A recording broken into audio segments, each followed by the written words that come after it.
From your lunch breaks. I hope you have a sufficiently lively memory of how active we were before lunch. I'm really holding it to you to maintain those standards as we move into our afternoon and for the rest of our time together.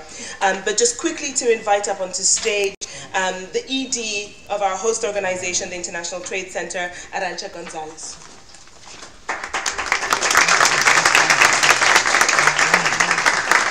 Thank you, Eliza. Thank you so much. And it's a pleasure to see the room packed to discuss the theme of this forum, which is Trade for Sustainable Development. I'm just off the plane from New York, so you will bear with me if I don't make full sense of what I want to share with you. I'll try. This is basically a little bit over 2 years since we adopted the Sustainable Development Goals. And for us, as part of the United Nations family, this is the compass that guides our work, in particular in the space which is sustainable trade. And there are 4 goals that are of particular relevance to us. Goal number 12, sustainable production and consumption. Goal number 17, partnerships. Goal number 2, sustainable agriculture. Goal number 8, decent work. Now, these are not all the SDGs that we relate to, but these are the SDGs that matter a lot for the purpose of today's discussion. You heard this morning, tomorrow we will be launching a sustainability map platform, which is a concrete expression of partnerships, which is the theme of this year's forum, a tool that we want to be linking better producers and consumers and enable parties in value chains to make better, more informed sustainability decisions. Because we sometimes forget, but the Sustainable Development Goals are also about consumers. They also talk to consumers, and we know that consumers today are king or queen, depending on who it is. More and more of these king and queens want to know where the products come, how the products have been produced, who has been involved in the production of the goods or the services that they purchase. And this is why companies, more and more, need to place this new concept of consumer sustainable consumption satisfaction at the top of their agenda. It matters to companies because it matters more and more to consumers. SDG 12 specifically focuses on ensuring sustainable consumption and production patterns. The United Nations just did an internal review of agencies in the UN and how they relate to the Sustainable Development Goals. And guess what? This was a goal that was undersubscribed by the work of UN agencies. Now, it so happens that we feel very strongly about this goal and we believe that we working together should make a concerted effort to unpack this goal and provide clearer options for meeting the targets under this specific goal. And it is one that requires a particular focus on partnerships. Again, why we chose this as theme for this year's forum. Everyone has a contribution to make, whether you are sitting in the private sector or you're working in an international organization or you're sitting in a public service at home, whether you are an NGO, you're an academic, you're a civil society, everybody has a place to play and a space to play in this goal. We have started in a very modest way, not just through our work, but also with a very interesting initiative that our talented interns have driven, a waste initiative drive at ITC. We want to make sure that we walk the talk, so we want to reduce consumption and wastage of paper, electricity, plastic utensils, and recycle all furniture and stationery. So that's a little micro, but we want to put our money where our mouth is.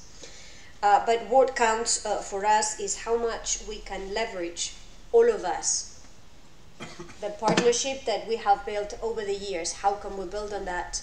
How we can strengthen that to deliver for this particular goal. This is why tomorrow we are going to be focusing a lot on developing countries, day 2 of the forum, because consumers are growing exponentially in developing countries. This is not a theme just for the North. This is a theme for everybody. It is not for nothing that the goals are universal goals. So tomorrow, focus on developing countries, and of course, it's not just emerging economies, it also has to be least developed countries, it also has to be smaller economies that we bring into this discussion, because this also matters to all of them.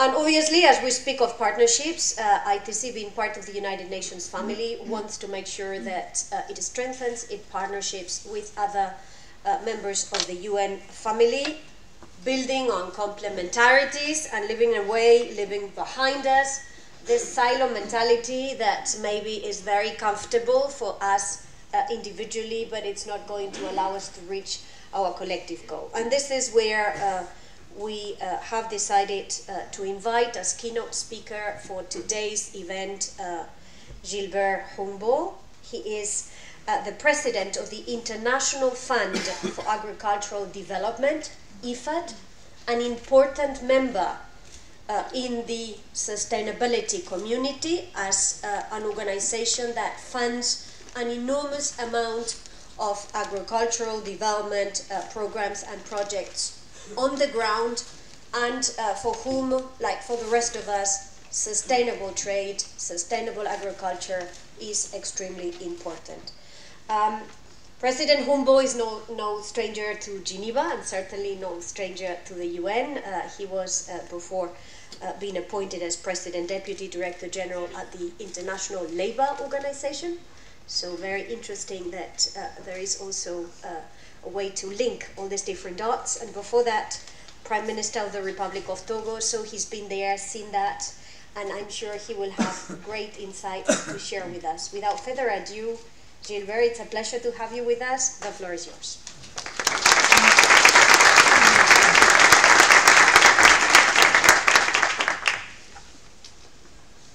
Thank you so much, Arensha. Ladies and gentlemen, let me first thank you for giving me this opportunity to speak to this august gathering today. As you said, coming from IFAD, I'm going to focus much more on agriculture, as you can very well guess. Starting by recalling that 2.5 billion people depend on small farms, and these farms are responsible for up to 80% of the production in sub-Saharan Africa and many parts in Asia. But too often, small farmers, ironically, they go hungry themselves. In fact, 3/4 of the world's poorest and hungry people live in rural areas. And these rural people depend overwhelmingly on agriculture for their livelihood. And their countries depend on them for national food security system. So the need could not be clearer.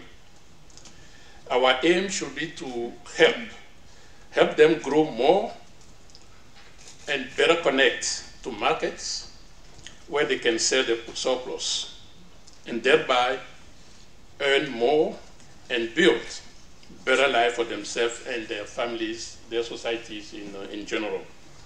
In short, if you care about poverty, if you care about hunger, if you care about environment and building a stable and sustainable world, then you have to care about rural areas. To achieve the transformation of rural areas that require multi-sectoral coordinated action. First, governments have the role of setting and enabling policy environment, including the regulation and the standards. The government have also the responsibility of providing the public goods and services that respond to the needs of the different players. In terms of sustainability, smallholders farmers are not only suppliers of produce, but also managers and guardians of the natural resource base. The private sector is a source of finance and technology, a market for smallholder farmers, and obviously a processor and a retailer. So if we want to bring about inclusive and sustainable development of smallholder agriculture, all of these actors need to be coordinated, and that includes rural people themselves. Hence, partnerships are integral to the process of sustainable and inclusive rural transformation. But they have to be the right kind of partnership, one that are sustainable, one that are inclusive, and one that are pro-poor. What does that actually mean in practice? On the ground, I mean. Rural people often lack infrastructure, reliable energy supply, technology, access to rural finance, secure right to land, and other resources. They also lack information and training. Obviously, access to market, be it local, national, or international markets. No single entity has the reach, the resources, the knowledge and skill to address all these needs at the same time. And therefore, partnerships are not just an asset, they are essential. The project that IFAD and its partners support helps smallholder farmers to become market ready by increasing their productivity improving the quality of their production and their reliability as suppliers, helping build stronger producer organizations. They work to enable private sector operators to reach out to these farmers and reduce the risks and the transaction costs they face in doing so. And they obviously help government not only on the policy side, but also to create trust and as a broker partnership. Strong farmer organizations are also essential for several reasons. They enable farmers of small operations to aggregate their produce so that they can connect with private sector companies. At the same time, they do empower small producers in their business relations and increase their voice in policy processes and ability to advocate for themselves. The cost of achieving SDG 1 and 2, elimination of extreme poverty and zero hunger, that cost has been estimated to an additional 265 billion per year between now and 2030. Clearly, we must not only increase our individual effort, but we must work together to coordinate the delivery of resources, knowledge, and policies that must be part of a multi-pronged effort. A key aspect of unlocking the potential of modern value chains to drive progress on SDG 1 and 2 is de-risking investment in rural areas. A global survey in 2014, 3 years ago, found that more than 70% of young farmers says that access to finance was the main obstacle they face. Many financial institutions see rural investment as a risky venture to begin with, and women and youth are particularly disadvantaged. Private players in general may be reluctant or lack the knowledge and the relationships to do business with poor rural people. On the other side, how do you help the smallholder who has been living a subsistence to be able to operate on a commercial scale?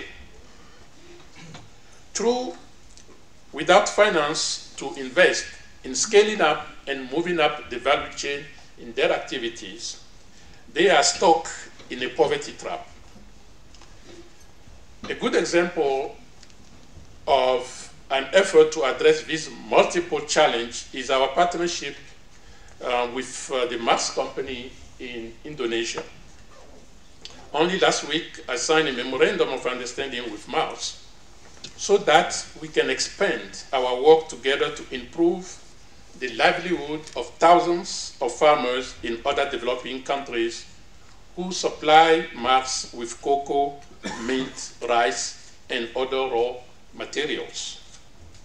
In Indonesia, the Cocoa Development Center has not only provided the farmers with new and affordable technology, the training has also helped to instill a new mindset to enable farmers to transition from survival mode to seeing their productive enterprises as commercial entities.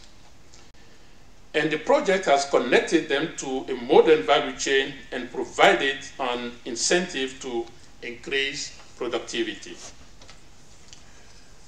Partnership for sustainable agriculture are to be considered at all levels of the value chain, from the necessity to increase productivity, to better resilience to climate change, to storage facilities, feeder roads, investment in different stages of transformation, as well as creating conducive environment for access to markets at all levels.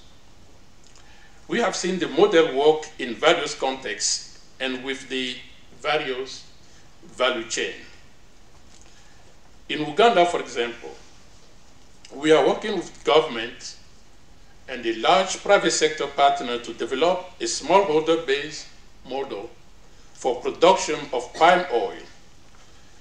The IFAD-supported project has helped 1,800 smallholder farmers develop 4,700 hectares for cultivation. Another 3,000 people have indirectly benefited through the creation of jobs, demonstrating the multiplying effect that such projects can have on local economies. In Egypt, a project has connected 300 farmers in West Nubaria with the Heinz company. These farmers supply Heinz with 6,000 tons of tomatoes a year in an arrangement that enhances farms' incomes and helps the company source reliable production. To reach the SDGs, we will not only have to work together, but we also got to be innovative. We will need inclusive, pro-poor partnership that deliver results. Setting up a project and building a genuine partnership are not necessarily the same thing. Let me describe some of the ingredients on our perspective for successful partnership of this kind. First of all, we have to make sure that there is a trust between the partners.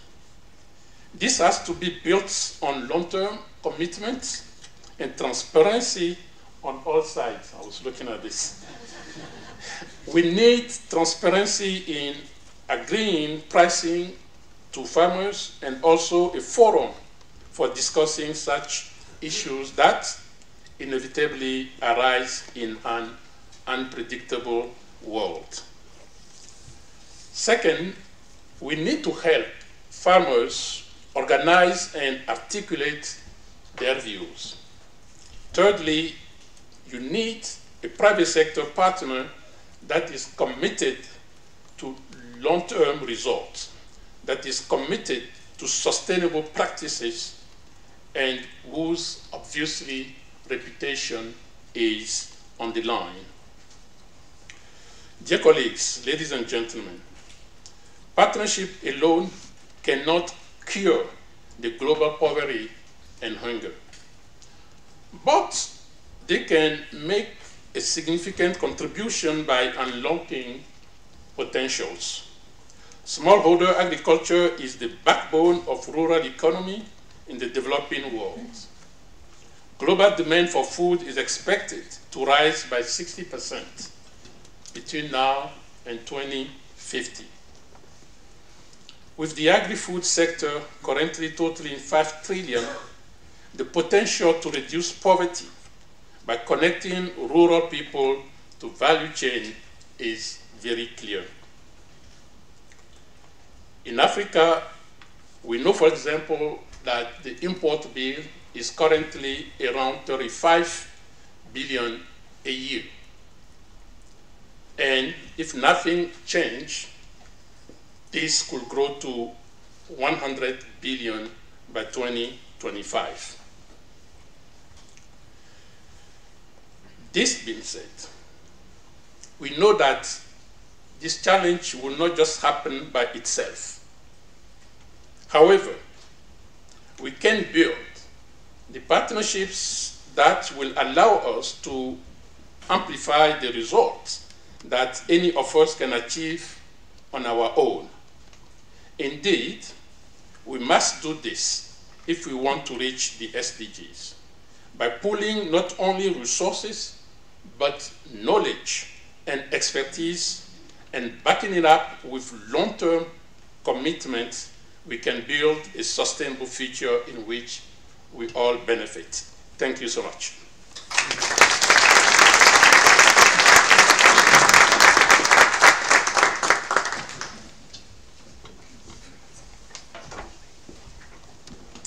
Thank you, President Humble, for your keynote.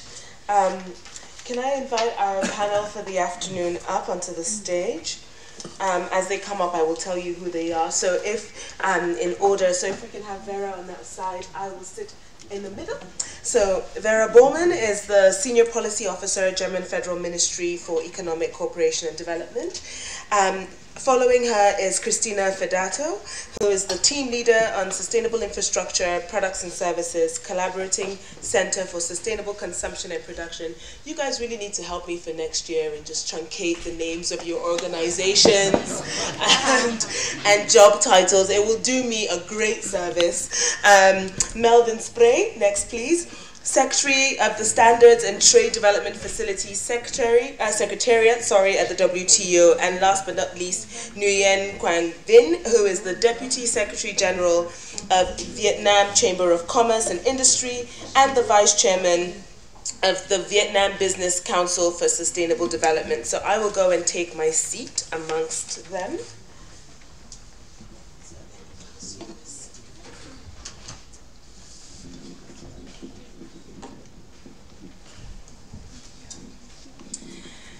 Great. Thank you so much, panelists. So, as I promised from the morning, we've started with standards organizations. We've then had the big business perspective, questions there about where is the small businesses, and in our keynote, that was echoed with the questions around the voice of small business, and now to policymakers. So, the question, I guess, the overarching questions, as you will see in your program for this session, is what kind of public-private partnerships for sustainability should we expect to see more of in the future, involving policymakers at national and international level?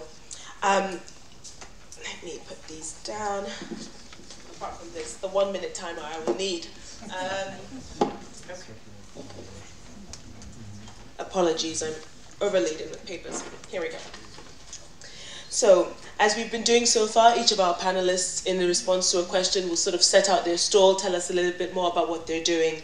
So, to the BMZ perspective then, Vera, could you tell us a little bit about the work that BMZ is doing, particularly in the textile sector? I understand that in that value chain, there have been some lessons that you can share around standards and partnership.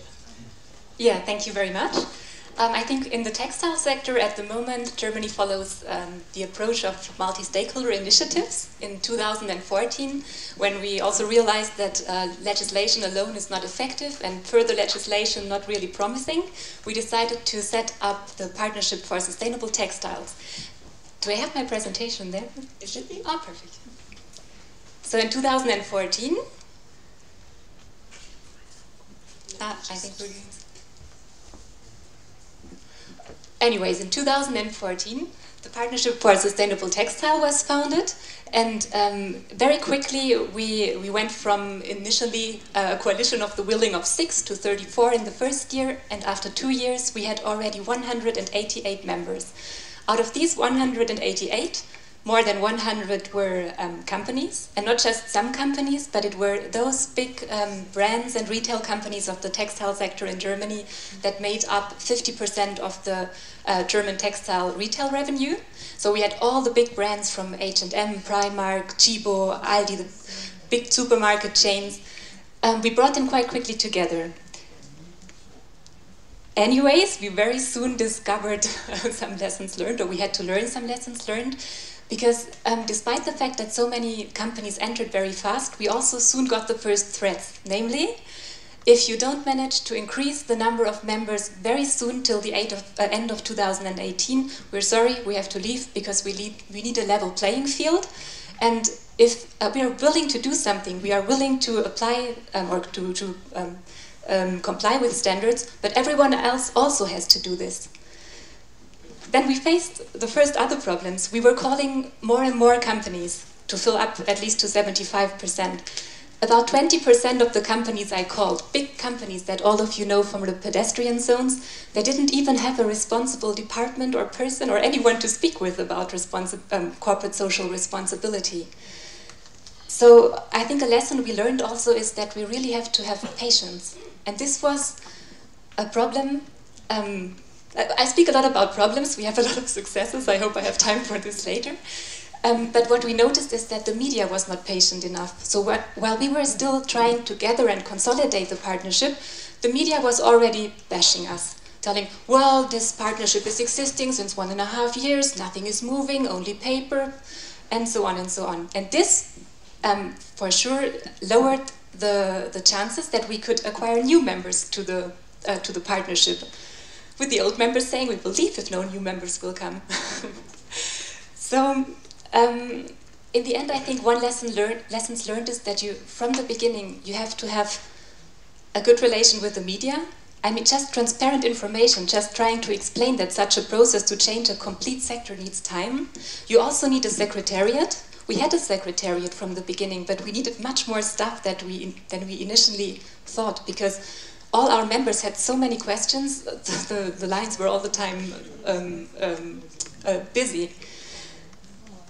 Then we also did maybe a little mistake in the beginning, that we were inviting all types of companies, small and big front runners, and maybe companies that were not so much front running and criticized for child labor and so on. And we noticed that including the small companies, who were often motivated, but they produced so much administration, costs, personnel, they were slowing down the processes. When we were trying to define minimum requirements with all our 188 members, and you have more than 100 companies discussing, it takes a long time. So we were ready only after 2 years. But at least after 2 years, all our members had committed to develop every single year a more ambitious action map. We call it roadmap. So this March 2017, for the first time, our members have developed 129 action plans, and not just greenwashing action plans, but really tough plans. For example, I don't know if you know Kick. It's one of the biggest retailers in Germany. Not such a good reputation, honestly, but very engaged. And they, for example, they committed that still in 2017 they will, in 50% of their suppliers in developing countries, offer trainings for all the workers on their labor rights. Aldi, for example, a big supermarket chain in Germany, they committed that they will exclude 2 toxic chemicals.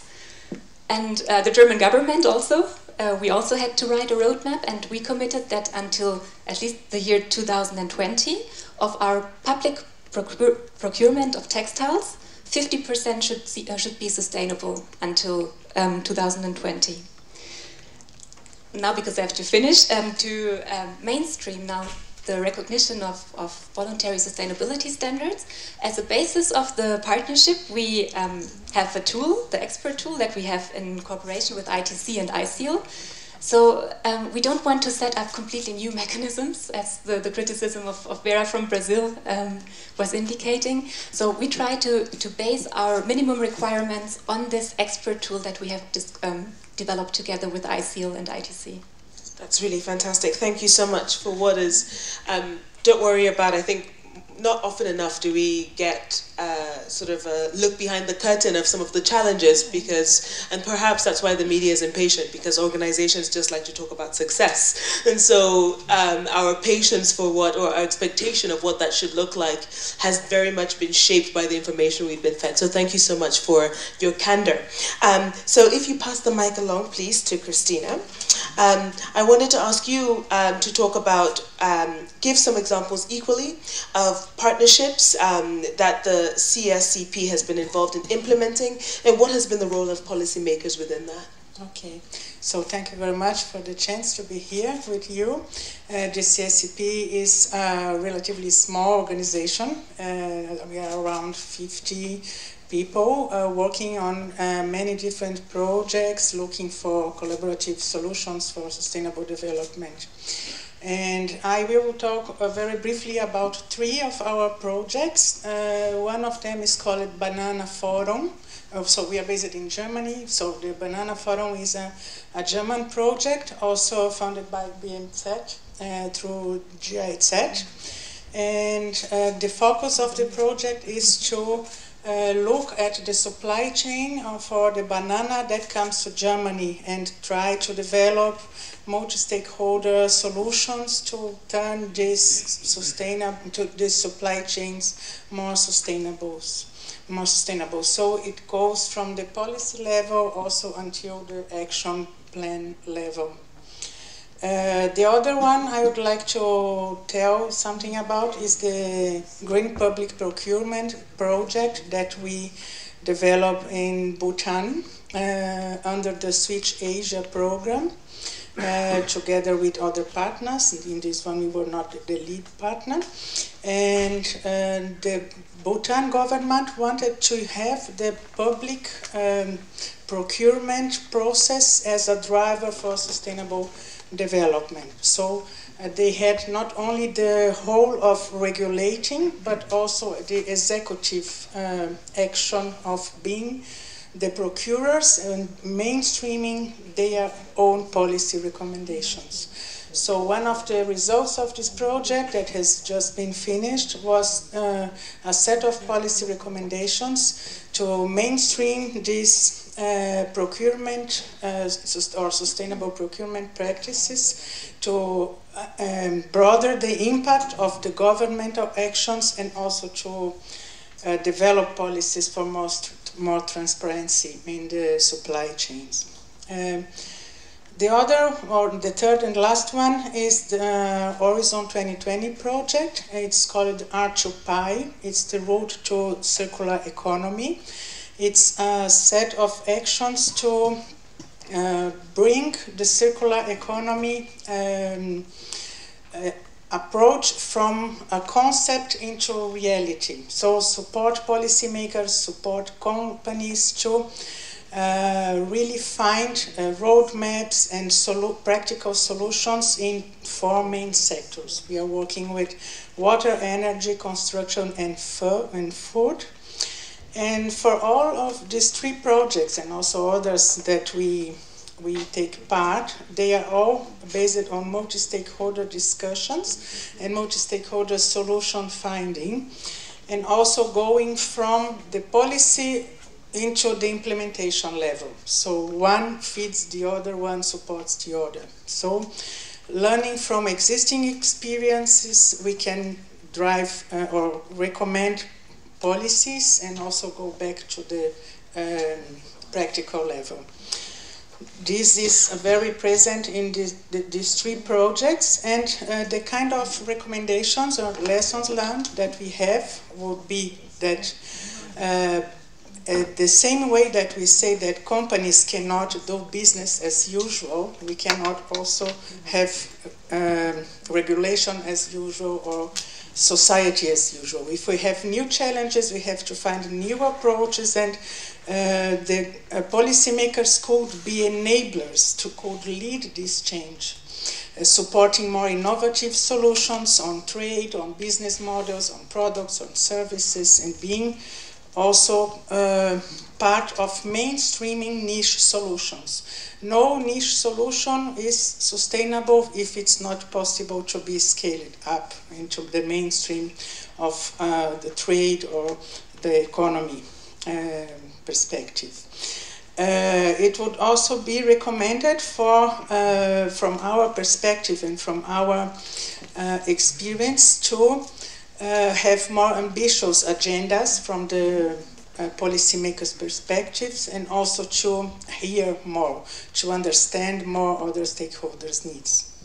That's really awesome. Thank you very much. I shall pass this. Brilliant. Thank you.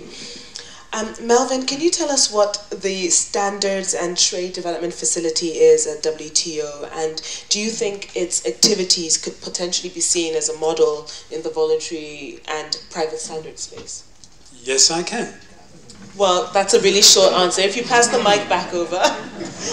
No, I think that as we all know, partnerships are vital in achieving our common sustainability goals. We cannot do it alone. We have to work together. I think that is now widely accepted. So we in the STDF are a global partnership, a long-standing partnership, I should say, founded by 5 organizations, the FAO, the OIE, that's the World Organization for Animal Health, the World Health Organization, the World Bank Group, and the WTO, which houses and manages this partnership.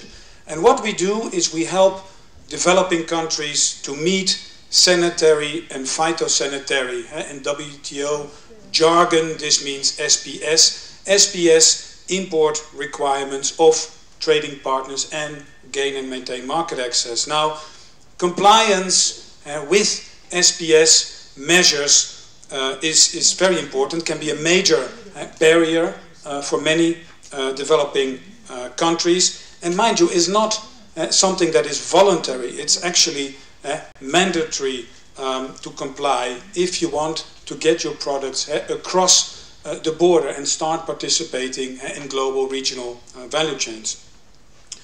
So the STDF is first of all a coordination, a knowledge platform to avoid duplication, to identify good practice, to mobilize, to leverage additional resources.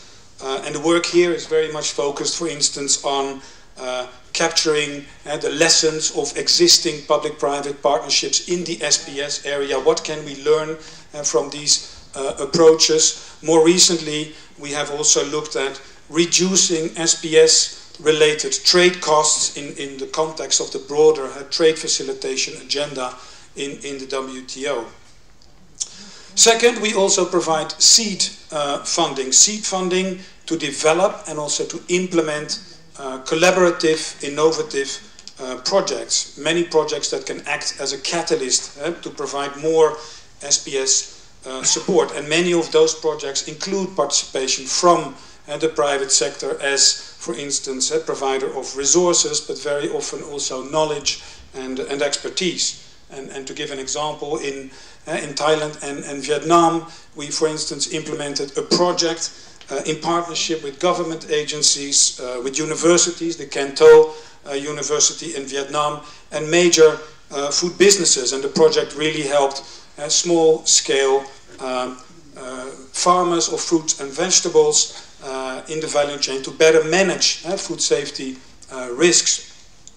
And that was done through the development of training and education programs that were based on the international standards, but also based on the Global Markets Program, for instance, under the Global Food Safety Initiative, GFSI.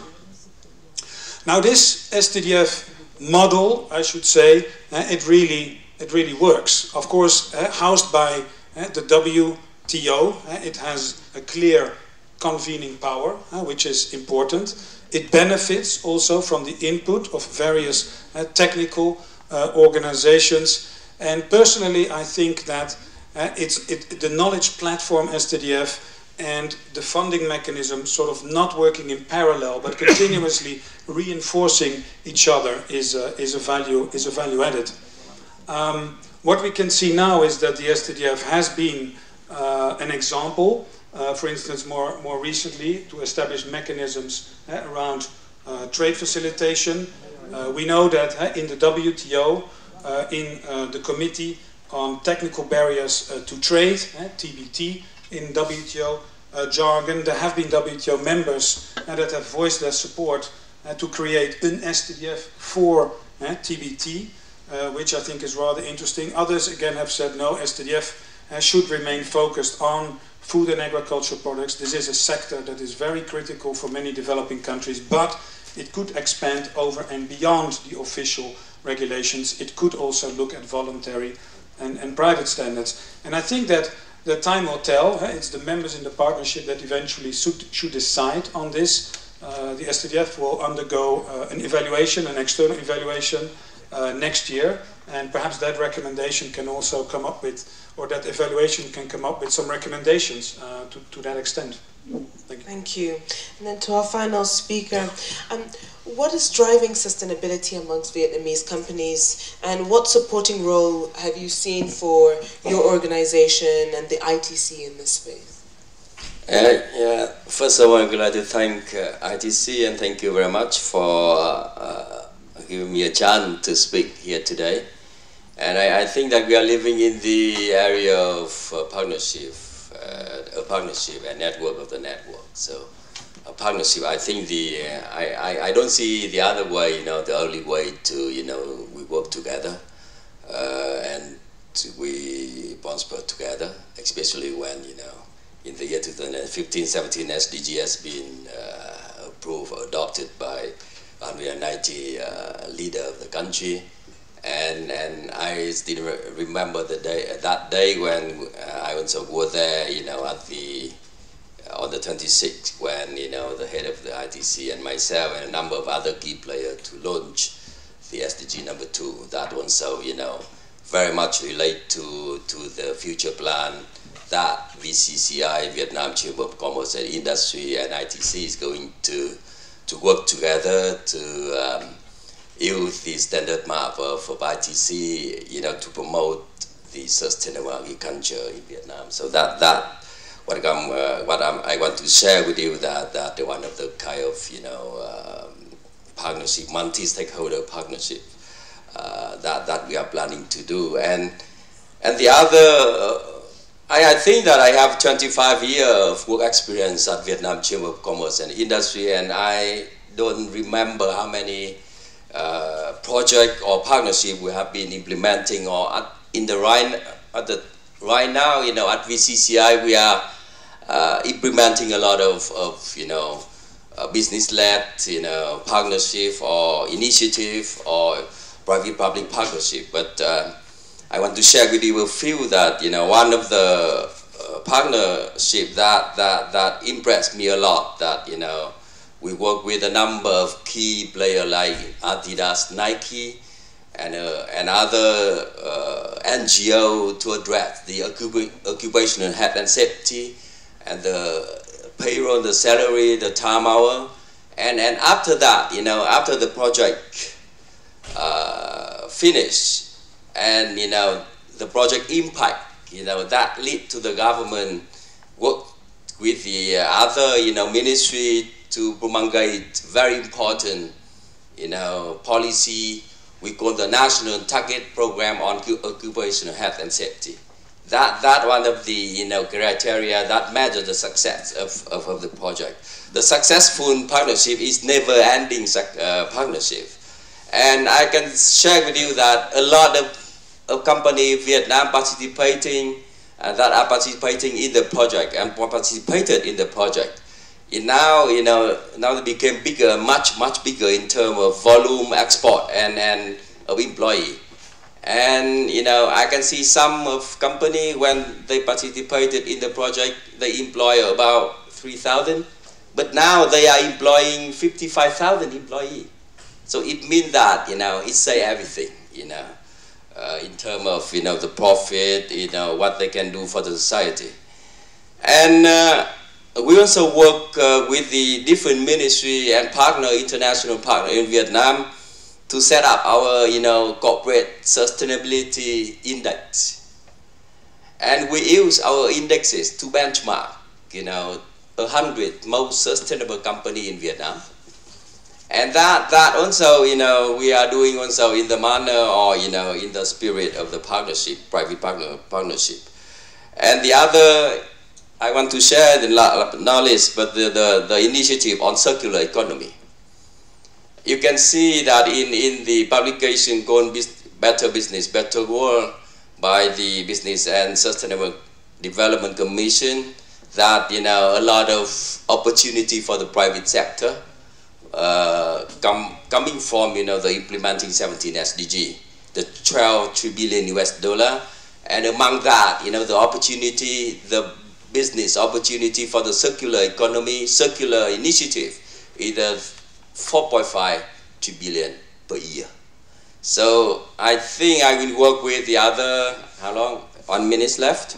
with other, BCSD, Business Council for Sustainable Development, to set up the Vietnam Center of Excellence on Circular Economy to promote, circular economy in Vietnam. So the second key point I want to share, the challenges and opportunity. Opportunity is ready, right? I've mentioned already. But challenges is that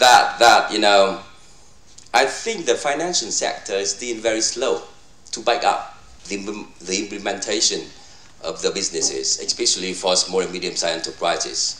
So in case of Vietnam, I think that for SME or even macro and MSME, I think that it's difficult for them to find out the clean credit or microfinance that help them with doing business.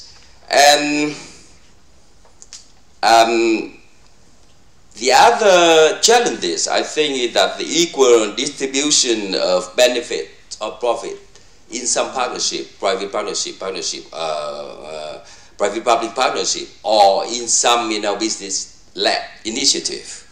And last but not least, how to scaling up, how to scale the initiative up. And I see in some sector, some country, very good initiative, very good business model, but it's how to scale it up so that have to maximize the impact of the private sector and of the other key stakeholders in the society in the implementation or in advancing 17 SDG as well as its 169 indicator. Thank you. Thank you. I think your comments there have set us up for our second round very well, because I was thinking of some things to ask you following up from your opening remarks, Vera. And it seems perhaps what is a quick reflection, I wondered, as Nguyen was speaking about the Vietnam experience and getting the financial sector, whether in this particular initiative in Germany, did any of the partners require additional investment to be able to improve their standards, and what was the role that your organization played? Did they have to help, sort of catalyze that the financial sector to step in and play a part? Would you be able to? Was finance an issue there at all? Many of our members came up with this financing issue, but we don't have a joint fund or a budget for it. And also, a principle of our multi-stakeholder initiative is that each member is equal. So even the German government is just an equal member like all the others. Everyone has a veto right. But we don't put specifically money into the partnership for the application of voluntary sustainability standards. But what we do is that we offer cost-free advice on whenever a member company would like to meet certain standards. We help them to define which standards are the right ones, or which standards might be a good starting level. And what we also do is we finance joint initiatives in developing countries or in partner countries. For example, we put money into initiatives like in Tamil Nadu, where we, together with KIK and Chipo and some other companies, we try to support women in spinning mills together with the Tamil Nadu government. So this is maybe an indirect support. But would you say that the involvement of the German government acted as a sort of confidence boost to the finance sector, to banks, to be able to then say, actually, we're prepared to, provide loans or investment for companies wanting to improve their standards? Honestly, maybe it's a little bit too early to say this, but what I can say is that as Germany was promoting within the G7 in 2015 and also in the G20 now in 2017, the financing of sustainability in supply chains, I think this backing of all the G20 or G7 and G20 leaders might boost the confidence of financing institutions. Great, thank you so much. If you pass the mic over to Christina, please. I was reflecting on what you said about policymakers themselves being, should take the mantle and lead the way. And then I thought about what Vera was saying beforehand about early adopters feeling isolated or wanting a level playing field and then getting itchy feet to pull out. does that happen? Can that happen also for policymakers, where actually those policymakers, those governments that decide to do the right thing, then look around and say, well, actually others aren't following suit, so this is affecting our level playing field and our competitiveness? How do you incentivize policymakers to lead as you're saying they should? I think this is the price to be pioneer. So the pioneers are always alone up front, and it's for policymakers or governments the same as for companies or NGOs. There is the pain and the gain of being up front. But we have complex challenges in the future, and there is only one way to deal with this. It's to change mindset and change behavior towards sustainability. I think there's no way around. I think that's a very practical answer. Can you explain, perhaps in your work, how you've been able to do this? Is there ever a need to make the case or help policymakers change their mindset, or is there a universal sense of the importance of these issues? I think that we always come back to the same point at the CSCP, that's the behavior change, not only by policymakers, but by all of us. So we will not achieve different results if we don't do things different. So the behavior change or the organizational change, cultural changes, a need for in all levels. So policymakers don't have a privilege on that, so we have all to change mindset. So to work together, it demands to leave sometimes or very often the proud behind, and to be able to recognize what the other do good. And I think this would be the basis of for this leadership. Melvin, WTO obviously is a membership organization, and I was wondering whether standards, do you think from your vantage point that standards can catalyze a race to the top? So anything agreed in that space will help all countries improve their performance. But also perhaps more controversially, how do you prevent policymakers, governments from using standards as a sort of non-tariff barrier? I think, I mean, from a WTO perspective, I think, first of all, whether private standard schemes are covered, sort of, for instance, by the SPS agreement, that is a matter that is currently under debate. And I think that the positions of developing and developed countries are clearly not aligned on that point. I think that some of the key concerns of developing countries are related to the fact that there are just too many voluntary private standards to comply with. The multiplicity is a big issue that we hear over and over again. And I think also that the high and the recurring cost of certification, and this keeps coming up. And in that way, I think that the private standards, the voluntary standards, can really act as a de facto barrier. The question sort of, what can governments do? What can governments do more? I usually tend to say, well, your level of standards compliance essentially depends on your market. And if you look at the export markets for developing countries, then essentially there are kind of three markets to look at. One is, I would say, the high-end export market. These are OECD countries where there is a high demand for safety, for quality, where consumers are willing to pay a price premium, and where the supply chain is really controlled by the private sector. The government really puts in place just a number of end controls, and it's limited.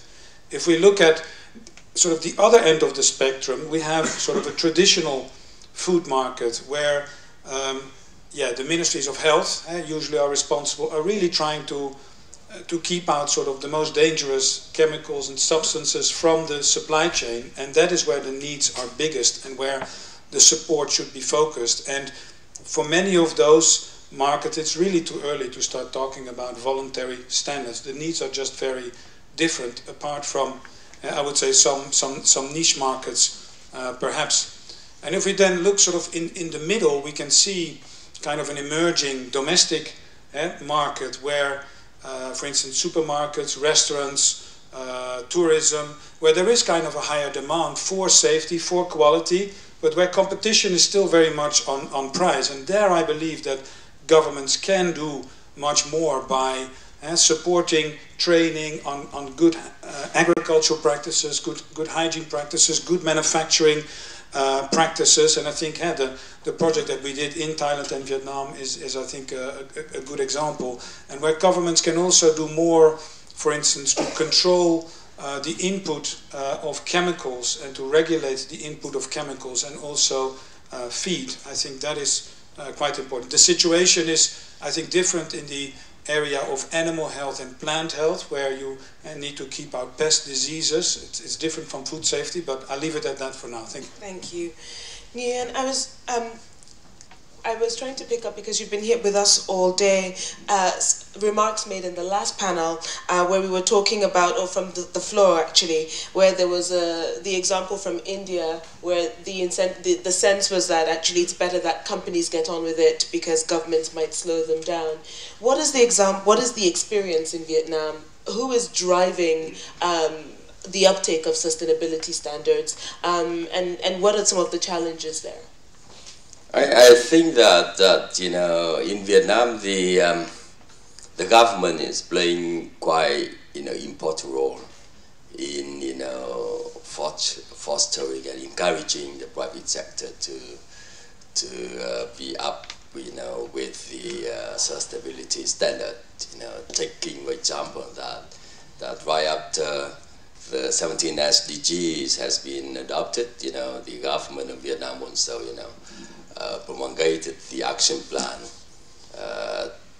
of Vietnam to implement 17 SDGs, or the government action plan of for the implementation of Paris Agreement, and in which the role of the private sector and the other key stakeholders in the society highlight very clearly. So I think that government playing a very important role, and it can create more favorable legal framework and business environment for the private sector to engage in. But I think that in case of Vietnam, where the community of private sector communities, I think where 78% are small and medium-sized, even macro-sized enterprise. So the SME need to be more back up, more encouraged, and they need to be given more incentive. And what would those incentives look like? The land, access, the credit, loans from banking, or they need more and more, green finance, for example. And 2 weeks ago, we worked with WWF to organize a quite big workshop in Hanoi to, address the issue that, Vietnam needs such kind of, finance mechanism, green finance, to be given to the SMEs in Vietnam to implement the 17 SDGs. Because at the end of the day, implementing or advancing 17 SDG is not only the task and responsibility of the big business. It is the business. It is the business of everybody in the society. So I think that coming back to your question is that we need we need a long-lasting marriage coming from the two sides. Love should become from the two sides, from the government and from the private sector as well. So to with both two sides, I think that the journey for sustainability will be shortened. Thank you. Okay. We have a smaller panel than we've had so far today, so that means more time for discussion, more time for your inputs. Can I have someone come and take a mic from us? Thank you, Bruce. It's interesting, the analogy of a marriage, because I think in most of our modern societies now that involves two partners, but here we're talking about 3, 4, and even in places where, you know, people are allowed more than, polygamy, it's often quite expensive to have more than one spouse. So all to say that, you know, it is not quite, it's probably the most fitting analogy as we talk about commitment and traveling together, but it doesn't quite work because there's so many partners. When you talk about public and private sector, the civil society will say, what about us? What about the consumers? What about citizens? So it is an unwieldy marriage, but an important one. So what are your thoughts on, do you have as the same sort of critique or comments for our panel from government as you had for big business? Any hands from the floor? Let's start with this side, and then working our way across the room. I see that very enthusiastic hand over there. Thank you. But we'll start here and work our way to the right, my right. Who's got the mic, please? Oh, you do still, Bruce. Perhaps pass it to that gentleman there, and we'll take it from the section. Thank you. Thank you, Thomas Fuß from the German Development Institute. I would like to address the role of the WTO in the context of the voluntary sustainability standards. According to my information, several years ago, there was quite a formal initiative that the WTO should get involved in addressing and somehow, you know, managing, dealing with the VSS. This, according to my knowledge, was rejected mostly by industrialized countries because they saw VSS being the business of the private sector. Now, this, of course, objectively is not true, and increasingly is not true. We heard from Vera that even in Germany, government, very much pro-market-oriented government, is taking an active or proactive role with regard to VSS. We know from the developing countries, like, let me just mention the 3 that have set up national platforms. In India, Quality Council India is a semi-governmental body. In Brazil, it's in Metro, that's a government body from the Ministry of Economy. And in China, it's Standardization Administration of China. I mean, that's purely government. And then you have the CIS also related to it. So the question here is, isn't it about time that the WTO should look at this whole issue of sustainability standards, voluntary sustainable standards, even to the point of maybe creating a new committee where they deal with this issue. Vera, and I want to hear your voice on that. Vera. Well, I think I shall remain moderator. Thank you very much. Let's see if there is someone else. There are a few hands from this section. Oh, you have the mic already. My question is for Nguyen and Christina. My name is Arpit Bhutani. I work for the Ellen MacArthur Foundation, and we work a lot on circular economy. As you see, that a lot of voluntary sustainability standards are either single-dimensional, multi-dimensional, but they're not holistic in nature. How do you see voluntary sustainability standards and circular economy together pan out in the future? Great, thank you. Please bring the mic to the front. Vera, I will have to moderate you when you get that mic. Okay, okay. Thank you very much. Well, I would just like to follow up. I think you all touched upon, I mean, we heard from Vera before, you know, the topic of a level playing field. And I think this is a key element. While we are actively supporting the German government, we are involved in the Dutch covenant on the textile sector.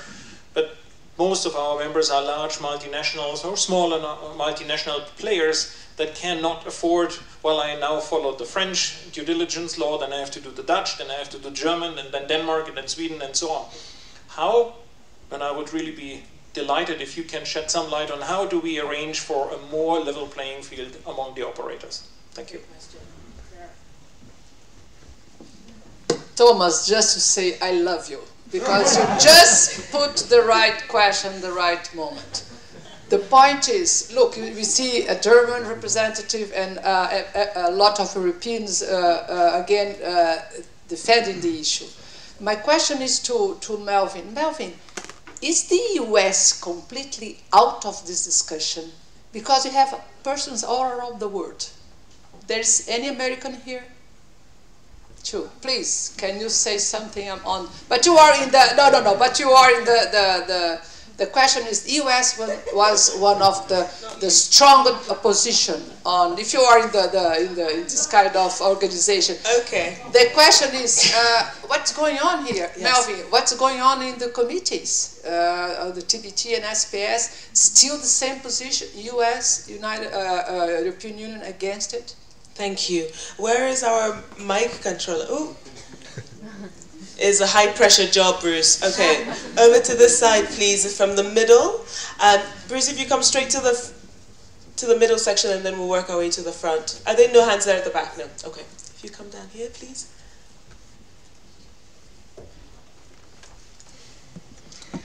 Thank you.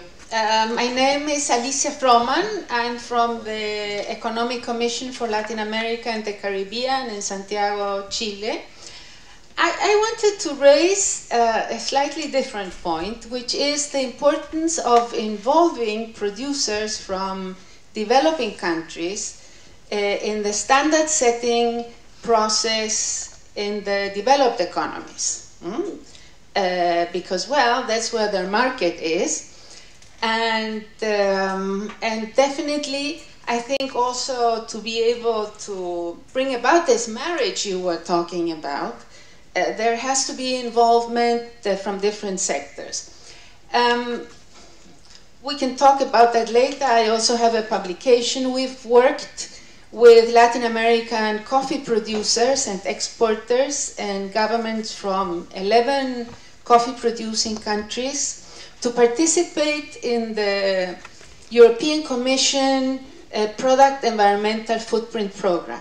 And it's been very interesting to see how these producers, most of them the coffee sector, small and medium producers, and cooperatives and associations, have really been able to influence this process. So this is an issue I wanted to raise. Thank you very much. Thank you. That's an important question. I think just chiming with that, I wrote down the quote from our keynote that said, we need to help farmers articulate their goals, and farmers are often not at platforms like this, so who is going to be that bridge for them? So let's take the final one in this round, and then we'll come to the front for more. Thank you, Kelly, again from Fair Trade International. And the president from IFAD highlighted the importance of price as an issue in our definition of sustainability. And as the panel is representing policy, it would be good to hear how that is being included in terms of living wage and living income for key stakeholders in supply chain. And we're talking about sustainability only in looking at one angle, but this issue of price and how it relates to living income and living wage will be good to hear from. Okay, great, thank you. Well, let's start with you, Melvin, because there are a few there. Again, panel, please don't feel the need to answer all of them so that we can go quickly back to the floor. Thank you. Private standards in the WTO is, kind of the, I see you laughing. It's kind of the hot potato question, which I would like to, but I can't. So, I mean, essentially this has been, at least if I speak for the SPS committee, on the agenda for a very long time now. I think since 2005, when small island countries, St. Vincent and the Grenadines, raised a concern about Europe GAP standards for bananas, which is now global GAP. And I guess one of the reasons that this also came to the SPS committee was because there was no real other forum where developing countries sort of could raise those issues. ICTSD, by the way, has recently issued a report with some interesting alternative options on how to address private standards in the WTO and sort of alternative ways to move forward. So I recommend you to have a look at that ICTSD report. But essentially, I would say the issues are, first of all, it's a legal issue. So members are simply not in alignment on whether private standards, SPS-related private standards, are covered by the SPS agreement or not. There's simply no agreement there. And then in addition, of course, it's a clear development issue, as I outlined, in terms of the multiplicity of the standards and the cost that is involved. Now the WTO, as we all know, is a member-driven organization, so if you would like something to happen in the WTO, you should lobby also with your governments if you think that these issues should be covered in a committee or should somehow otherwise be discussed in the WTO. The WTO will have its next ministerial meeting in Buenos Aires in December. So far I have not seen private standards related issues on the agenda, but members are gaining up momentum towards the ministerial meeting in Buenos Aires, so perhaps that could still come. I think another interesting development to highlight is that in Codex Alimentarius, which is one of the standard-setting bodies for food standards under the SPS agreement, in one of its committees on import-export procedures, there are currently discussions going on regulatory approaches towards third-party certification. In particular, the trend to use third-party certification in setting a government's inspection levels at the border. So if a consignment of good comes in and it has a certificate of a private standard, then we can control those goods less, and we can essentially use it as a factor in sort of basing the inspections on risk. Now this is already done in some countries in Europe, in the UK, in the Netherlands, but also in the new Food Safety Modernization Act in the United States, the Canadian food policy, and recently the Global Food Safety Initiative has agreed on a memorandum of understanding with Mexico to do the same thing. So we're, of course, since Codex is one of the standard-setting bodies under the SPS agreement, we're following those developments with great interest. Would you like to answer any of the questions that came up? On the circular economy, right? Yeah, I think that it's time for Vietnam, is very necessary for Vietnam, for my organization, which I represent in Vietnam, to set up the Center of Excellence on Circular Economy, because of the three reasons that we need to make recommendation to the government. So every year, my organization, every month, we have to gather the comment from the business association and businesses in Vietnam to make a report to be sent to the Prime Minister. And every quarter we have to do the same report to the government.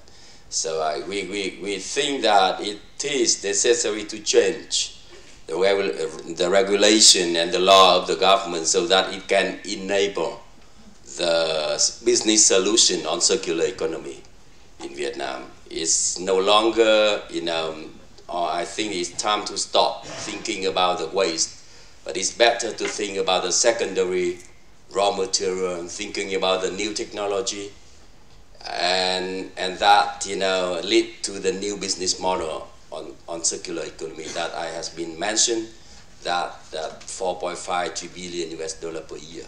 So that the first very important objective. The second thing is that we want to promote at Vietnam Chamber of Commerce and Industry, or at Vietnam Business Council for Sustainable Development, we want to promote the business solution on circular economy.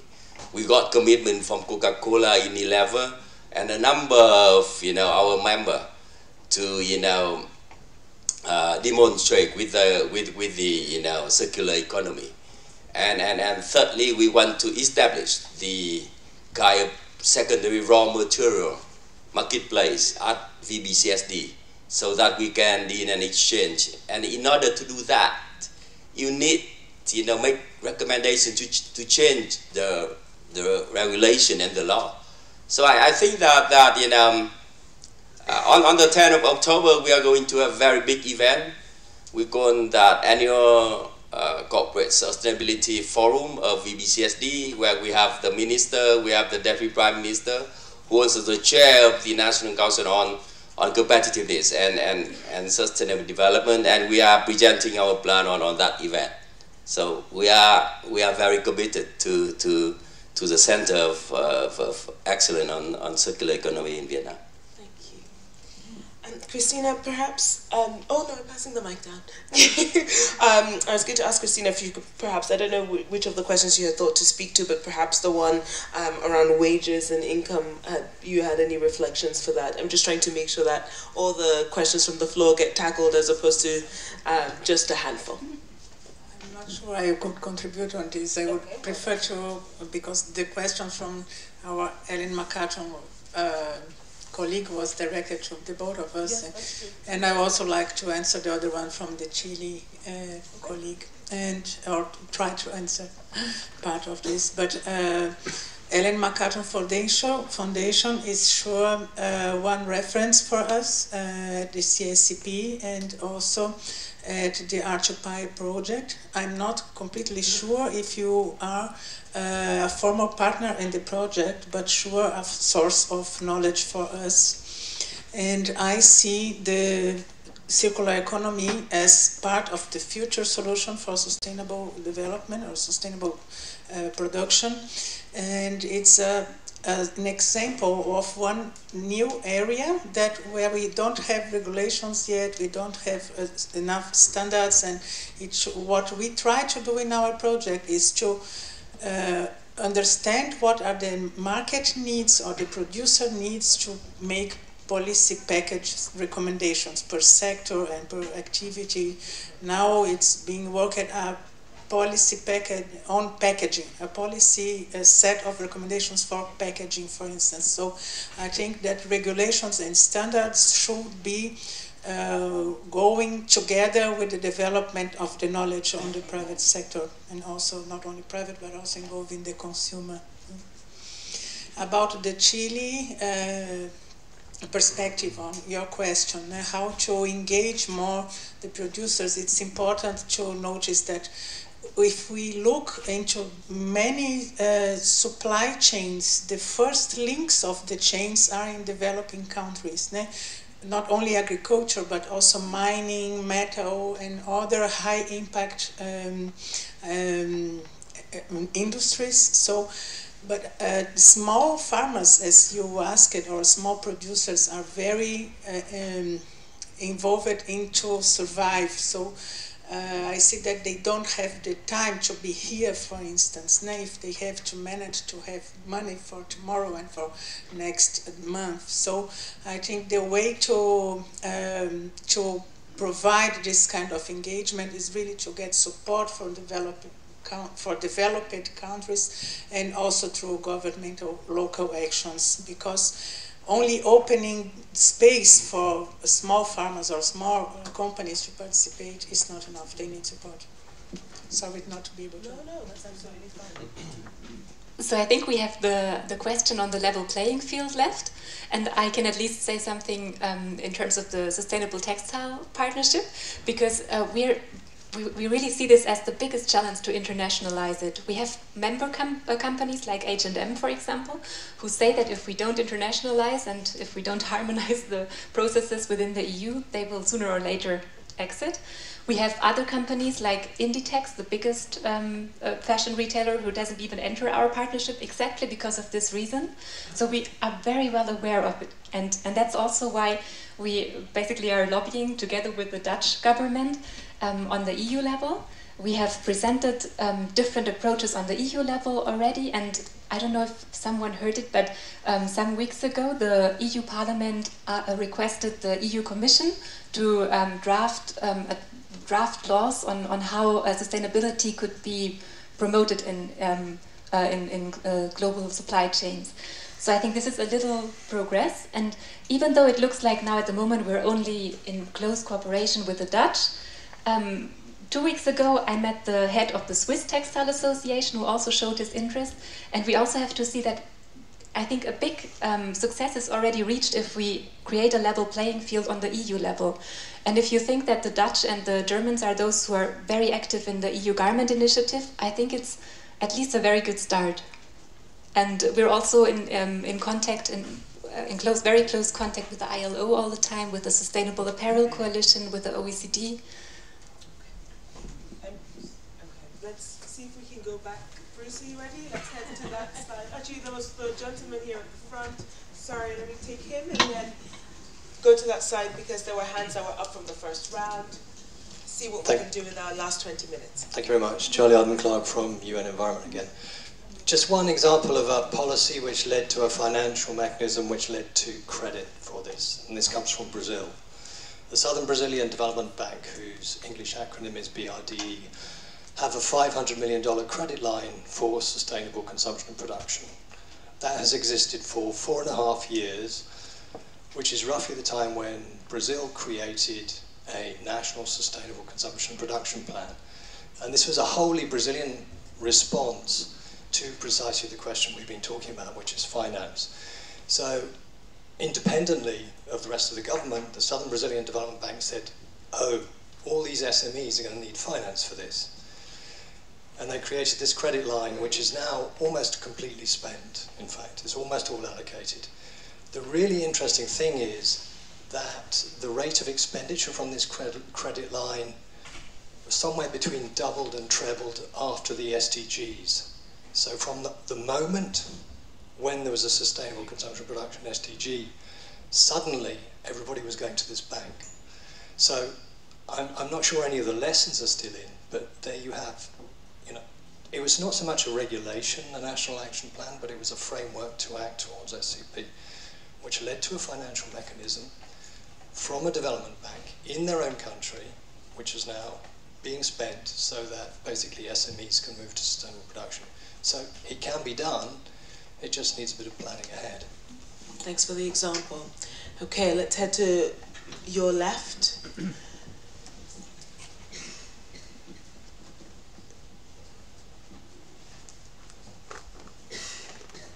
If we start at this hand at the front and then we can move to the back. Thank you. It's Morag Webb from Collier CP. I get the feeling that there's a very important point that we're hedging round all day. It keeps being raised, but nobody's actually really addressing it. And that's the issue of cost and cost-benefit analysis. I think no one here is arguing that sustainability standards are really important supply chain management tools and can do some very important things. They can deliver on things that are needed. But the implementation mechanisms perhaps often leave something to be desired, and there is more work to be done in analysing and challenging these, and especially to understand the real consequences of applying standards that are effectively developed in the north on weaker economic players in the south. We heard from the IFAD presentation that one of their key objectives is to reduce risks and transaction costs, but for who? You know, what we do know very well, and that all of those who are involved in standards application, is that the costs and risks are passed up the supply chain. They rest at the door of the SME. They're inevitably going to be increased costs, but do we really understand how those SMEs deal with that increased cost? Because they certainly don't get paid anymore for it generally. So does that have implications for what they pay their workers, or the contracts that they have with their smallholder outgrowers? The risks eventually are going somewhere. Who's paying for them? We don't really have the answers for some of these questions. We had a question about price. We're demanding increasingly that these people at the very end of the chain pay a living wage, but does the price cover the living wage? Some studies that Oxfam have done have suggested that actually they don't. So more really needs to be done in terms of understanding the implications. We do really, I mean, the answer this morning about a cost-benefit analysis, I'm sorry, it was like, you know, we know we need less training, you know, it does help. We have some idea about things that it might be doing, but we need a very thorough cost-benefit analysis in order to be able to understand some of these questions, especially as you have donors wading in. You know, these need to be funded, and it should be a priority to actually be funding this if it's going to be pushed by the donor community as well. Great, thank you. I know we have a few more. Can I implore that you keep your reflections brief so that I can take as many as possible? There's a hand here. Oh, Ruth. Okay, well, take it to the back and then we can come back around. It's fine. Thank you. Sergi from Corbaran from the Fair Trade Advocacy Office. So just one remark that when we talk about textiles, it is very important Not to forget about farmers, and in particular cotton farmers. They are also, well, often forgotten actually in these discussions on textile supply chains. So we believe is key. We know the German government is doing it, so congratulations. And then specifically on textiles, Mrs. Baumann, you mentioned before that legislation you were not convinced about, and maybe you could clarify further. Is it that you were not convinced that legislation in Germany was not the right way forward because of you want to create an EU level playing field? Or do you also have this skepticism on legislation at EU level? Because the Parliament report also calls on a mandatory due diligence for human rights violations in textile supply chain. So if you could elaborate further on this. Thank you. Okay, one more on that side, Bruce, and then come to the middle, and then our final question here. So just one more. Please keep your hand up so that he can see you. Thank you. Yes, responding a bit to this question, I'm trying to devise what is the proper question, but the comment is that if one takes the increased cost of paying a living wage at the producer level and transfers that directly up to the retail price, it has a very small impact. One, it's very likely consumers would be able to adapt to easily and be willing to, even in very competitive markets like Germany. The problem is that as going up the supply chain, it's magnified at every single level. And it may be that the way to address the costs is to simplify the complexity of the supply chain from the producer to the retailer, and see if there are ways to either get that cost increase transferred up directly without an addition at every level, or simply to eliminate or replace in some way some of the complexity of the supply chain business, so that the additions to the cost are not so great between the producers and the retail sellers. Thank you for that That contribution. might be a very interesting thing to do some research on. There's been a little done by businesses, but not sufficient. Well, I hope within the space of the hackathon that ideas like that can surface and people can start to think in smaller groups about taking those on. So thank you for bringing that to the floor. There's one hand right here, and then our final. Thank you very much for the interesting presentations that you have shared with us. My name is Carla Vaca. I work for international organizations to assist in developing countries. Quite many times actually in developing countries, I noticed actually that there is initiatives on sustainability. Many of these entities that go on this in trying to promote this mindset, it's hard for them to scale up, or simply they disappear. And so my question is for Mrs. Fedato. I would like to pick onto the change mindset, and I was wondering actually if you can share with us, you work with developing countries, because you mentioned in Botswana, if you can provide some advice on that area. Thank you. Okay, brilliant. Thank you very much. And then finally to this side, Bruce. Thank you.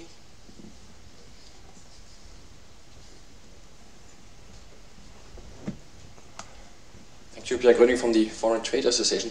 I have a question about a point that was not raised today, which is about sustainability in trade agreements and trade negotiations, I think, which is a topic that's more and more becoming kind of on vogue these days, especially in Europe, but I think also in other constituencies. The EU-Vietnam agreement is one example. TPP, Trans-Pacific Partnership, is one example where you had strong sustainability chapters in the agreements, or the annex to the agreements. And I was wondering, and hopefully the panel can enlighten us, how do you feel? Is it like a good tool, maybe the magic tool to promote sustainability to countries maybe that have like a less ambitious agenda today to put sustainability chapters in trade agreements? Or is it on the other hand, and that's also criticism that is often made, not overloading trade policy, which is also probably one reason why it's not on the WTO agenda right now, because people feel like, no, we already have challenges enough to kind of get to anything, so if you add even more complex issues which are not trade related at the first instance, so that makes things more complicated. So like, how much can trade policy deliver in terms of sustainability in trade agreements? Brilliant, thank you. Okay. Okay, so I will start with the question on legislation in Germany. I think we have a very clear standpoint, and it's that if we want to foster or promote sustainability in global supply chains, national legislation in a consumer country like Germany doesn't make so much sense. It's simply, I think, if we don't put it at least until the EU level, we cannot really have a proper effect without just lopsidedly damaging our own textile industry. This wouldn't make I think it would be a lose-lose situation for everyone. And legislations also, okay, on a national level they're faster to be approved, but on an EU level, unfortunately, I think it takes around 8 years until the law is applied. So we thought a multi-stakeholder initiative is complementary, and also it's immediately into effect. And but still, I think even EU legislation can never cover all the important aspects, because with EU legislation, it has a limited scope. You can, for example, not make a law that applies directly to developing countries. And what we mostly would like to make sure is that the suppliers in partner countries benefit from our partnership.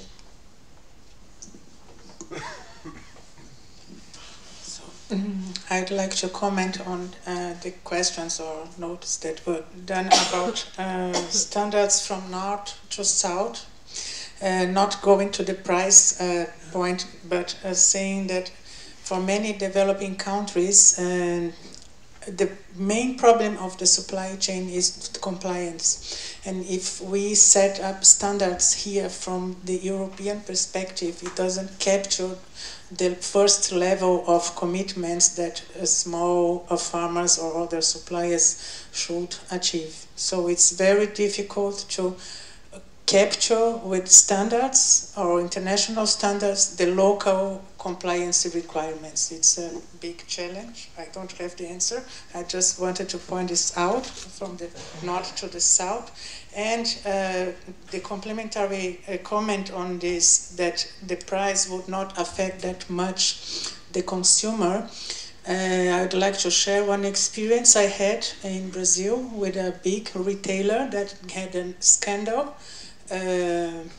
with labor conditions in Brazil.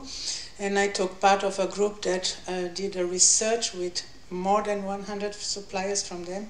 And one of the conclusions of this study was that price was not the main problem. If we would pay twice what we pay for a trouser or for a t-shirt, the money would not go through the supply chain, because there are problems of power relations, and there's not a, if it would be money, it would be easier to solve.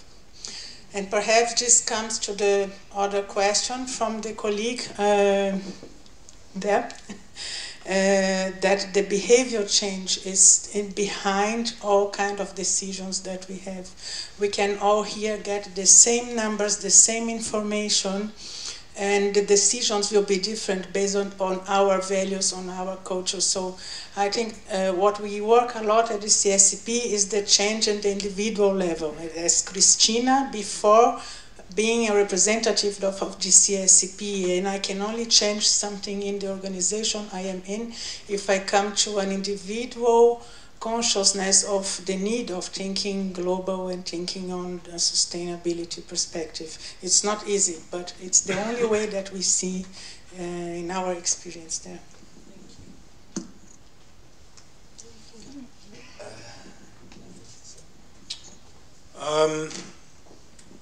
Well, let me then maybe say that, well, I liked actually Morek's intervention. I think it's very good. We definitely need to look at cost and sort of where the cost is pushed towards to.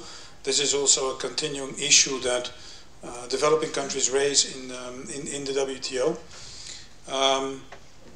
Yeah, in terms of sustainability and trade agreements, I agree. I mean, at the moment there is still a lot of, I would say, unfinished business in the WTO. There's a lot already on the plates of trade negotiators in the area of agriculture, domestic support, public stockholding, fisheries subsidies, etc. There are, I would say, some developed countries pushing for a new agenda in the WTO. They're saying, well, you know, the economic and sort of the trade landscape has changed, obviously. Issues like e-commerce or, well, also sustainability or climate change should become part of the agenda.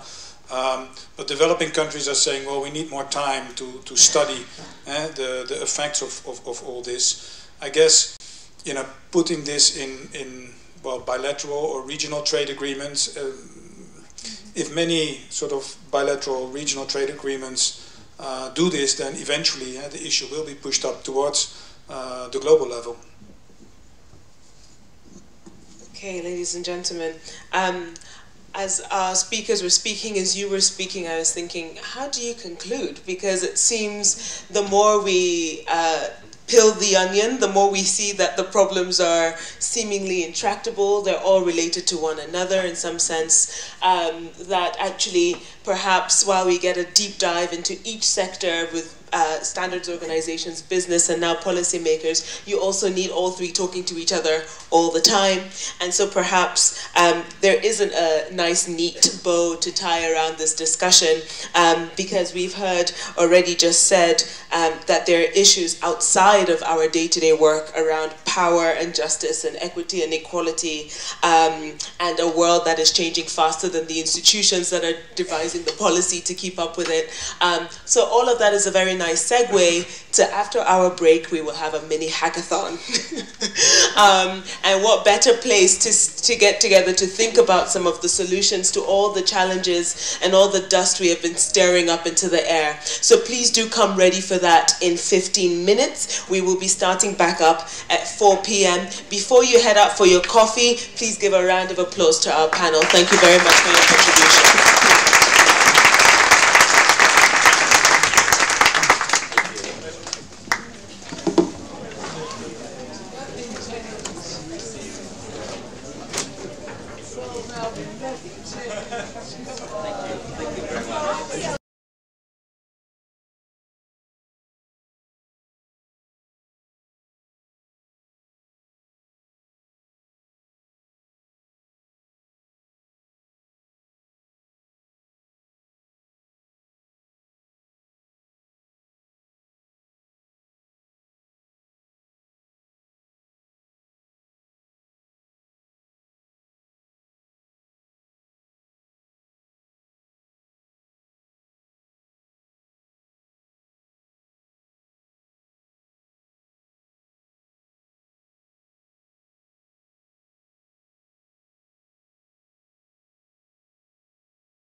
especially in IT organizations, very beneficial for me. Thank you. And how about yourself? I'm from the Ministry of Economy in Mexico, and I came here because we are very interested in engaging more with all these initiatives that ITC is launching. And well, we have like a very preliminary stage in voluntary sustainability standards, so we want to involve more. Great. I've been hearing relationships, networking, and partnerships was one of the themes of the show. So let's see. How about yourself? Can I get your name, organization, and a few words what you've taken away from today? Yeah, Steve Tippman with the Trade Facilitation Office Canada. I guess my big takeaway is to do a little more research on some of the associations, the standards organizations, to learn more about who are their members, so that my organization that does help to facilitate trade from developing countries to Canada, to other markets, to make sure that we are the bridge to help the developing countries do business with developed countries. Great. And you would do that research because you see those as rich, already formed associations? I think that a lot of the companies that are members would be very interested to learn about how they can have resource or supply opportunities in some of these developing countries where we're working currently. So, yes, just to draw that link. Fantastic. And I'm going to, because you look like you're going, oh no, is she going to pass the mic to me? Your name, your organization, and just maybe any takeaways you've had from the day so far. Thank you. My name is Katerina. I'm from University of Milan. That was quite an interesting day today. We are nearly done. And what my personal impression is that we are increasing the sense of ownership in the supply chains. In the matter of standardization, that was an interesting point, also from the point of view of the intervention that has been done by the audience. On the cost-benefit analysis, I think the audience made a good job in making this event more rich, let's say. Thank you so much. Great. Well, we have still a few stragglers outside, but we're going to go ahead and start up almost on time, just because we are between here and the end of the day. We also recognize that it has been a long day. There's been a lot of information to take in. There's been a lot going on today. And we've also are going to try to spare you from the death by PowerPoint, at least for the end of the day. So we're going to do mostly kind of group work and then come back together. Recognizing, as we heard from many already, talking about relationships, networking, we understand as well that the theme of this ITC, the forum this year, is around partnerships. So that's when you can actually get into a little bit more of that networking by getting into some of this small group stuff. So what we needed to do, and so for those that are out still in the coffee break, they might miss the instructions. So when you get into the groups, you're going to probably have to help them along a little bit. One of the things is that you've heard that we're doing a mini hackathon, and this comes from, it's borrowed from the IT world, but it's been used a lot yet now more effectively in companies and such. And it's basically taking this concept of hacking, of something quick and exploratory. That's really where it comes down to. A lot of it's been with connotations of negative because of the hacking computers, but it's really around really trying to crack something quickly.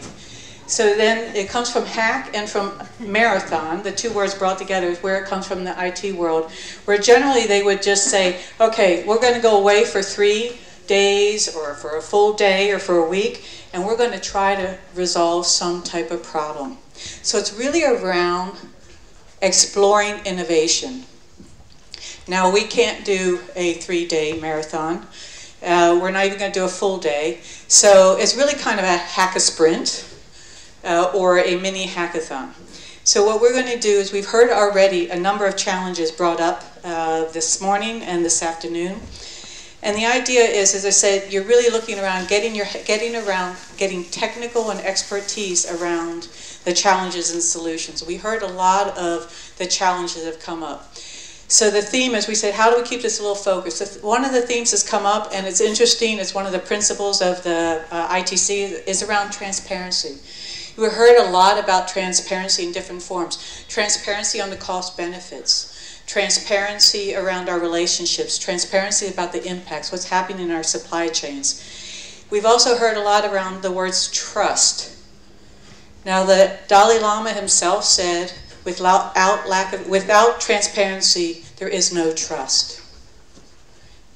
We also heard a lot about leadership. And there's also been, I don't have a good African proverb for this one, but basically, if you open the door to transparency, others will follow you. We've heard a lot about that, about leading organizations on transparency and leading on sustainability. So we see really as this is one of the tools to unlock and to drive sustainability and reaching impact on the sustainability goals. So we know about there's been a lot of, there's a lot of research about transparency. Everyone talks about it, whether it's governments, consumers, companies.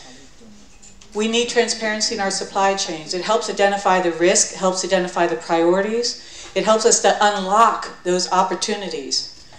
However, a recent study by the Sustainability Consortium of 2,500 of their members that are leading around measurement and transparency, less than 40% can say they have transparent supply chains. These are the leaders. And then when you get upstream, where you have the most potential for impact, it goes down to less than 20%. They don't know what's happening. So transparency, we recognize, we embrace it. It was identified in 2014 as a theme for a T4SD, of a forum. But we still struggle with it. There's a lot of challenges. Now, we don't have all the answers. We heard a lot about some really good examples. And so what we've done is we've invited some experts that are in this field working to help get some of the collective expertise. Because you sit there often very passively and listen, and what we want to do is we want to tap into some of your expertise and knowledge and get our heads around some of these challenges. So that's what we're going to do over the next 45 minutes. And I'd like to ask my co-host, Sandra, to then introduce these challenges. As she will be explaining, we're going to have 4 groups. We're going to break out into those groups. We're going to spend about 40 minutes on that challenge. You'll have a host, a mentor, an expert in that specific challenge that will bring their own expertise and knowledge, also with some questions. You will brainstorm together. You will do some internal reflection, some brainstorming together, and then we'll come back together after the 45 minutes, come back together, and we will be, each of those groups, as if you would do in an actual hackathon, you'll come back with some proposals. Now we realize you can't come up with a complete answer, but you'll come up with some ideas and some proposals. Maybe what's working in your country, maybe what's working in your supply chain, maybe what's working with your government agency. You'll come back, and then we will actually put those all together, and we will be using with an online survey. We'll be asking you to then at least, not necessarily to vote on which is the best, but which resonates with you. And we'll bring that together then as a group. So this is a way to just end the day without sitting with one-way presentations, to tap into your knowledge, to get good, rich discussions in those groups, and then bring that back down to the group together. So I'll hand it over to Sandra. Thank you, Amy. Well, as Amy was saying, we are here to solve something. We are tackling a challenge, and when we were trying to frame this challenge, we came up with addressing the challenge of transparency along the supply chain. We understand that transparency is important. Transparency is important, is a prerequisite requirement for us to raise awareness on sustainability issues, implement sustainable practices, and most important, to measure the sustainability performance at a firm level and along the supply chain. So, since this is a big challenge, we wanted to break it down in 4 different sub-challenges. Next. And we are presenting the challenges in a format of outcomes, and then how to get to these outcomes, and the different challenges that are related to this. Okay? And on the brainstorming, don't worry, you're going to focus on trying to answer the question that is framing your specific challenge that each of the group will be working on, brainstorming on. Okay? So the first outcome is leveraging technology to drive sustainability. We have one of our experts, it's Dan Yaneye Poku. It's a Dan, co-founder if you could stand up. Can you please stand up, Dan? He will be moderating the group 1. So he will give you an inspirational pitch of 5 minutes telling you about his experience and the challenges and opportunities that he is encountering on trying to reach this outcome. Okay?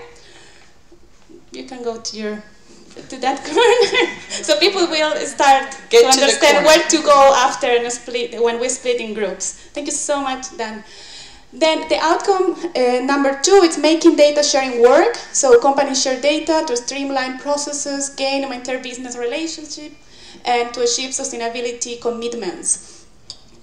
For this outcome, we have invited Mrs. Leontine Hasselman-Plusch. She is the CEO of SIN Supply Chain Information Management.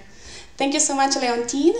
She will be moderating the group 2 that is actually there. Yes. So then we have the outcome 3. It's about smallholders empowerment, the necessary steps to achieve positive impacts. For this one, we have invited Mrs. Gabriela Alvarez. She's the manager of Cold Cocoa. She will inspire you with telling you about the work that she's doing in Colombia with the cocoa farmers, and as a cocoa trading company, how she include these actors along the supply chain. Then we have the outcome 4, transparency and sustainability market data to promote achievement of sustainability commitments among companies, identifying gaps and opportunities. For this one, we have Mrs. Julia Lerno. She's the data and information management. So she will also. Is it okay? Yes. She will also inspire you with her experience as a data collector and as a researcher, especially on sustainability data. So we will ask you to please choose one of the groups and start the inspiration phase, where each of these friends of us and experts will tell you about their experiences, and then you will have 45 minutes a brainstorming session where you can bring your ideas and then select the different solutions that the mentors will report back to the plenary. So then we can vote. It will all be clear when you get in the group, or not clear. Just go and enjoy a good conversation. How about that? Go exchange ideas with your colleagues and peers. Bring your expertise, bring your questions, and have a good conversation.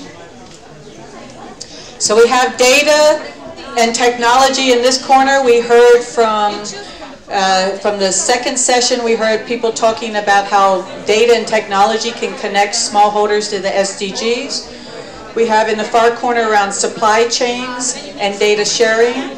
We have smallholders, which looks quite popular right here. And then we have around, with Julia, we also have around, it's around data sharing, but it's it's market data specifically. All of them will be good conversations.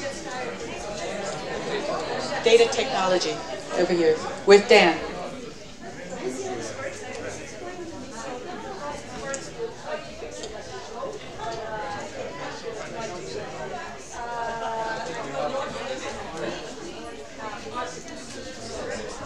Oh, and drink coupons for the reception are handed out at the end of your group work. I have no idea. Let me check with Anna.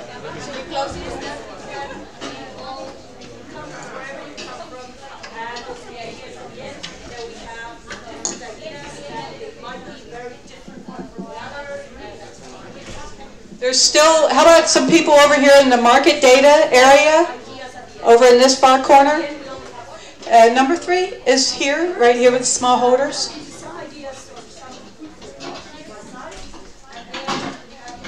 They will all be good conversations.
Let me check if something.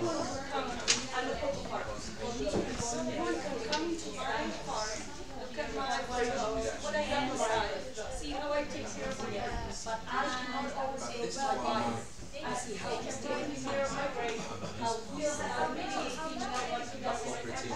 I manage it. So I say everything still a bit of pick up that semi before I Going further into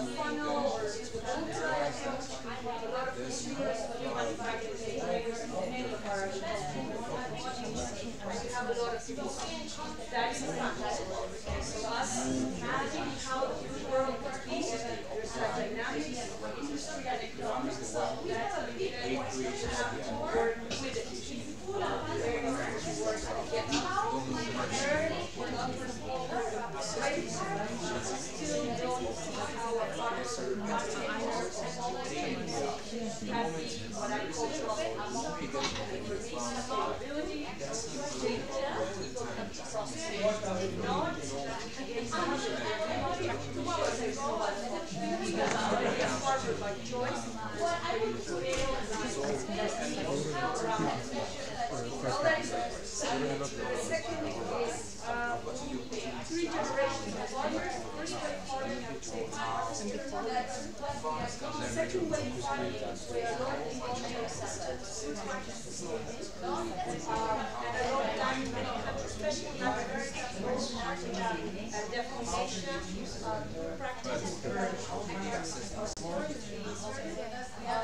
But that's, we're now having a third generation.